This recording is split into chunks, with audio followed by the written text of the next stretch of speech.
Hey everybody, in this video we're going to be going over a classic data structure and algorithm question, which is reviewing a linked list. I'm going to be showing you how to do it both recursively and iteratively so that you can get a good understanding of both ways that you can solve this problem. And unlike most tutorials where they just kind of show the code and it really doesn't help you figure out how to do it, it's more memorization. I'm going to be showing you some stuff with drawings, and also using a code visualization tool which will allow us to visualize what's going on with the call stack. When we work with it recursively, it'll show how each variable changes as we go through our code, and it'll really help you wrap your head around the linked list data structure. So first what we're going to do is kind of get our setup code, and to do that we're going to do a class node, and this should be pretty easy to follow along. Even if you're not using Python, this code is pretty similar regardless what language you use. But we need to create our init function, and then we're going to pass self, and then the actual value is that right there, the second parameter, be self.data, and that's where we'll set this value. And then each node also has a next parameter, which we'll set by default to none. So what this node is essentially what consists of, it's all the pieces of a linked list that work together. So if we look at our drawing right now, there's nothing connecting them. So we have 4 nodes and they're kind of just floating, essentially is how you could think of it. There's no way to go over this data structure because we haven't connected them. So that's what we'll do next. We'll create our node objects and then we'll connect them. So first we're going to create our head, which is going to be node, and we'll pass it a value of 1. And then we'll repeat that. We'll do second equals node 2, third equals node 3, and we'll do fourth node like this. Essentially our code at this point, if we were to visualize it, we'd be right here where we just have 4 objects created, but there's no, they're not a data structure really, they're just a node object, they're not a linked list. So to connect these, we can then assign this next parameter that each one has. So we'll do head.next equals second, do second.next equals third, and we'll do third.next equals our fourth. So if we were to visualize that, basically what this does, and we'll also we'll print this off, but what's going on here is essentially it'd be like drawing a line like this. So the next points to this, next points to this, and next points to this. That one's ugly. But that's essentially what's going on here. So now let's write a function so we can actually print it out and see what our code looks like. So to print off our list, what we were essentially going to have to do is traverse it, which we are able to do because we've created these links. So let's just call this, create a function, we'll call it print list. We're going to want to pass it our head node. And what we're going to do is create an empty string. And then below that we're going to do while head. So while this head exists basically, we're going to append to our string. And we're going to convert, since this is a number up here, we need to convert it to an actual string. So we're going to do head.data. And we're going to add just a little arrow to connect our points. And then the big thing here for navigating our list is we have to adjust what our head node is. So we're going to do head.next. So this is just a basic traversal. What's going on is we'll start off, we'd be past our head node, we would append this to this string here, and then we'd switch it to next. So this goes from this being the head to now we update to here, and then we just go down the line. And eventually this points to a null object. So once we hit this last one, this would update to null, and this would break our loop. So underneath that, the last thing we want to do is just to make it look a little bit better is we want to take S and we're going to slice off the last 3. So we're going to use Python syntax and we're going to do -3. So we're going to slice off the last 3 letters because otherwise our last element would have an arrow pointing to nothing. That just kind of looks ugly. So then finally we can do print S and we can call our code here. So we're just going to do print list. We can pass our head here. We save and we can, we'll just run it down here. We'll do Python reverse ll.py, and you can see now it's printing off just that, like our code looks up here, 1 2 3 4. We're getting the same thing in our terminal. So now we're going to go to the focus of the video, which is our actual code to reverse this linked list, and then we can show it down in our terminal, and also I'll walk through the process step by step over here. I'm going to start with the iterative approach to traversing a linked list. For me at least, I'm more a self-taught programmer, so iterative came more naturally for me to understand. For some more CS majors and like math types, recursion, they generally prefer that method. For me, it just makes more sense to walk through it step by step. So that's where we're going to start. We need to create a cur variable, which is going to be current. We'll set that to head. We also need a previous variable, which we'll set to none. And then what we want to do is essentially iterate through our loop, just like we did up here. We're going to do while cur. So same thing, we're going to loop through this until we hit the end. What we need then is to create a temporary variable. This is, we need this because as we iterate through this, we're essentially going to be breaking this link and flipping it around, and we need to hold a pointer to the next one while we do that, and I'll draw that out later so it makes more sense. So we're going to do temp equals cur.next. Underneath that, we're going to do cur.next equals our previous, which is none. And finally below that, we set previous equal to current, and this is where we use that temp. We set current equal to our temporary variable. So now if we go print list again, we do our head, we save that. If we run this again, we got an error. What happened? A few moments later. Actually, I think the issue is that we need to not use head again. We need to do the previous. There we go. So I'll explain again when we go over this. The reason that head variable didn't work is because we flipped a bunch of stuff around, and the pointer pointed to something else. So inside here now you can see our first print, when we did it up here, we printed in order, and now the second after we looped over it, we can see it's now reversed. So let's go over to our drawing, and I'll show you exactly step by step what happened. Let's copy this thing down, and we can show what we're doing here. So essentially what's happening is we create these variables. The first one is going to be our current, so we'll just call that C. This gets set to where our head variable is, which is 1. We also create our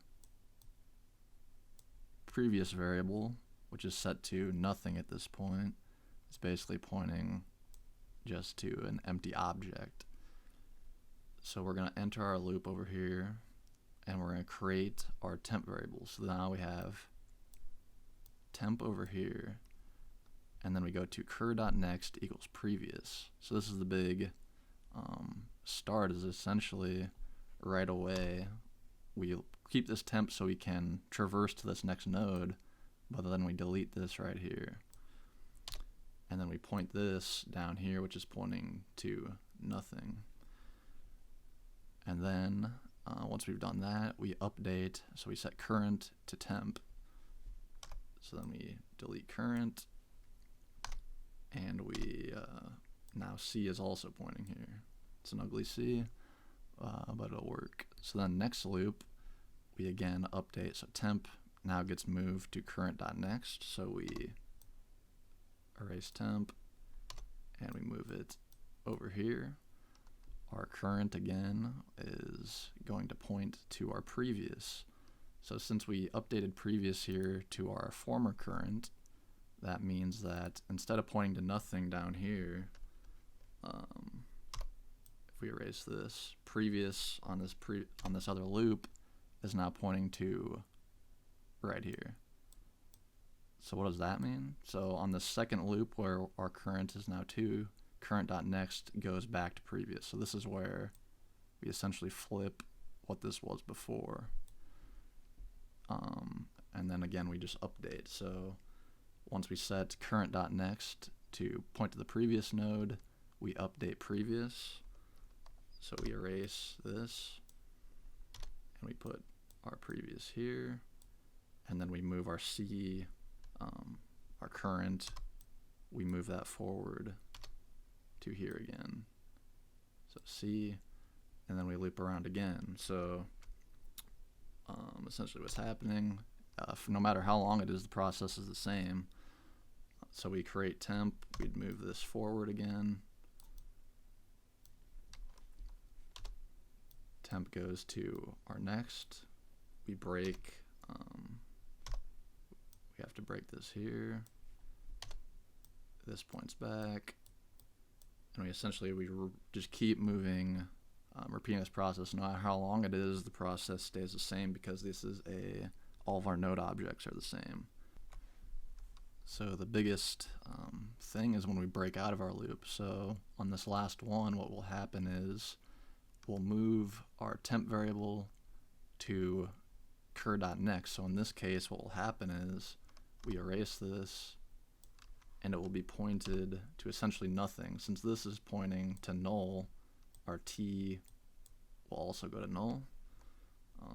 C will go to here. And essentially what will happen is on our next final loop, we'll set current to temp, which is nothing, and that's where we break out. And in that case, at that point, all of these will have been reversed. And the big thing is that now previous will point, this is where previous will be. So previous is now 4, and that's why in this last line here we had to return previous to get our reversed list down here, because essentially we flipped this completely, and we now have the reverse list from this previous variable. The reason head only printed off, you look here, head printed 1, that's because this head variable is essentially being pulled from up here, and it's just pointing at this. And when we tried to do,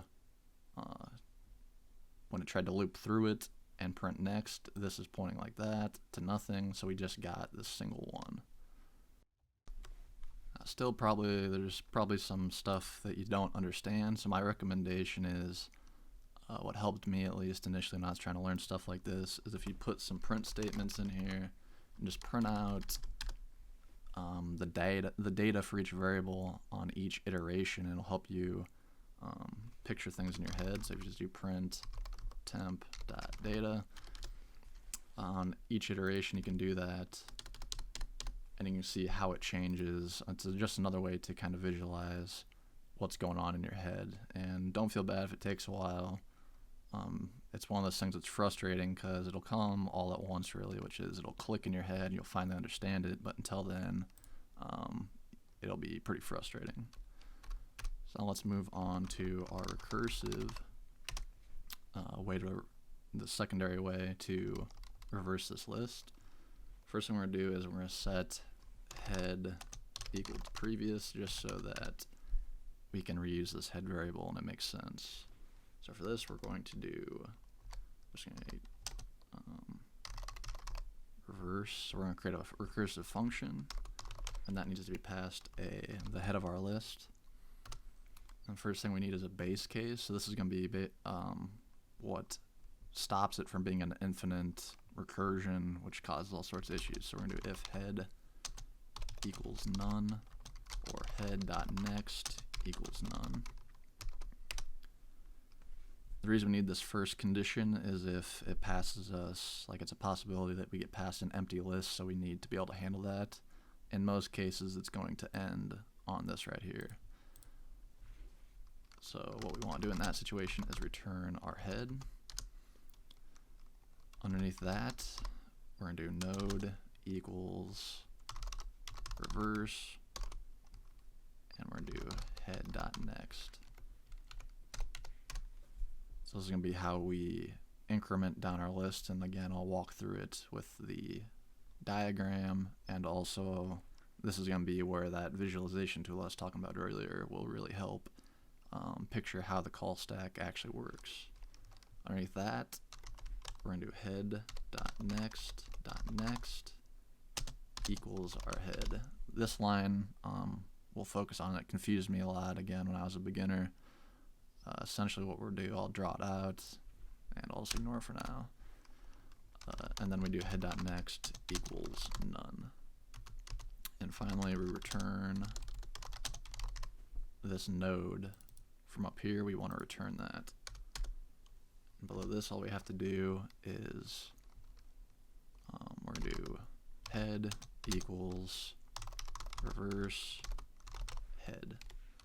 And we're going to print our list. Whoops. Do print list.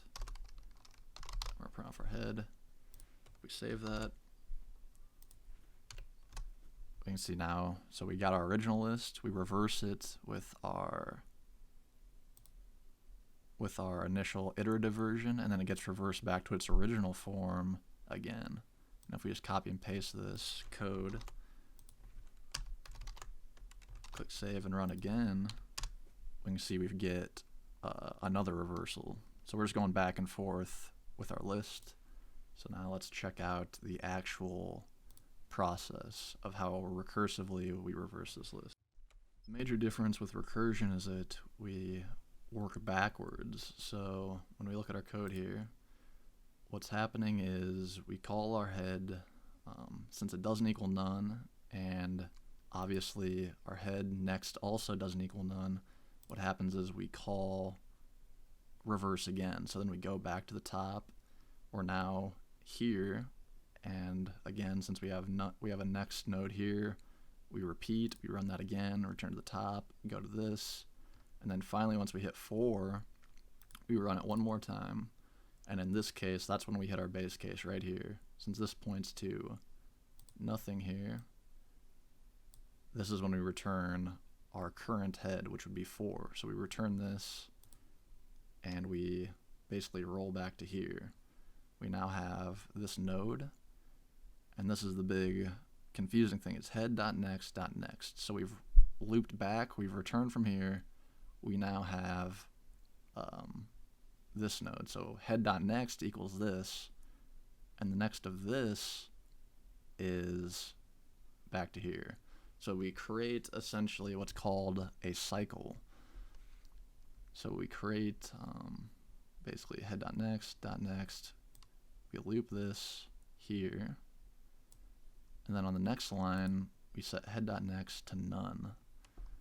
So we break this link here by just erasing it, and so now this is pointing to essentially nothing, and we'll return this node. And the big thing is that this node is this will be the new head, so that we're just going to put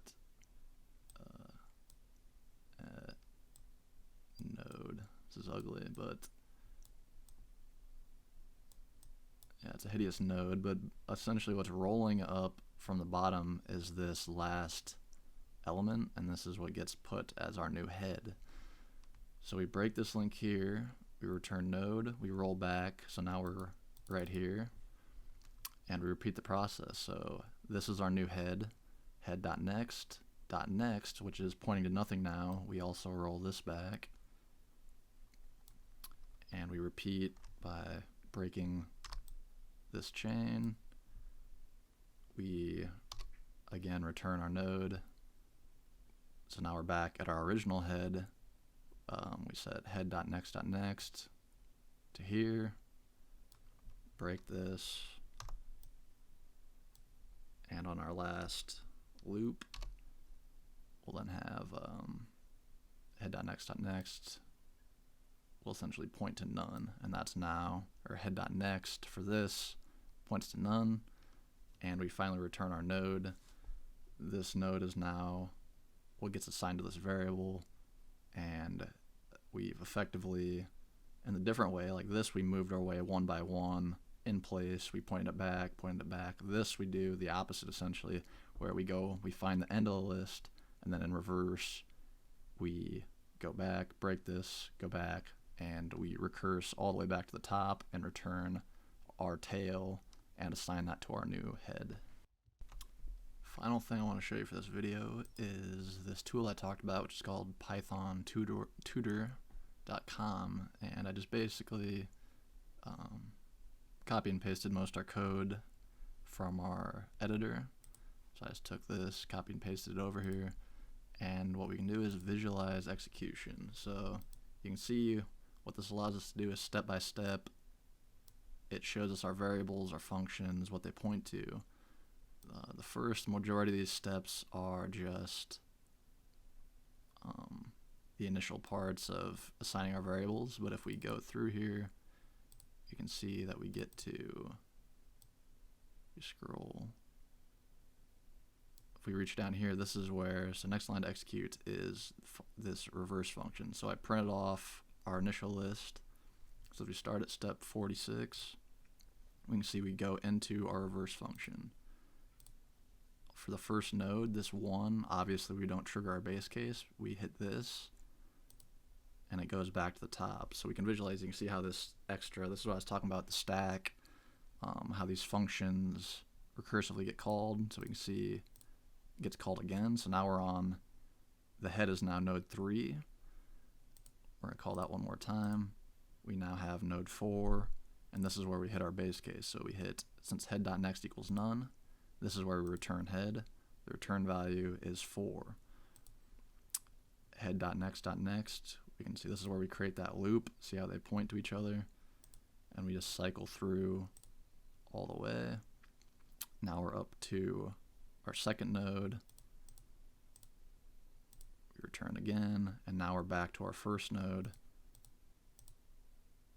and we exit. So now we print, finally we've reversed this essentially, and now we're going to print our list, and the end result is right here. So this is a very useful tool, not only for working with linked lists, but really any problem. If you're struggling to figure it out, understanding why your code is broken, I'd really recommend this tool because it can walk through step by step. You can see exactly what your variables are at the current stage of the program and figure out what's going on, help visualize everything that your program's doing. So that's about everything I wanted to cover in this video. I hope this helped you out with understanding how to reverse a linked list and some of the basics. In future videos, I'm going to be going in depth on the actual full implementation of a linked list, stuff like how to insert, how to delete nodes, the actual full video on the data structure itself, in addition to some other algorithms and videos that cover basic computer science topics and stuff like that. So if you're interested, make sure to hit subscribe. If there's anything that is confusing, be sure to leave a comment so I can improve on future videos. Thanks.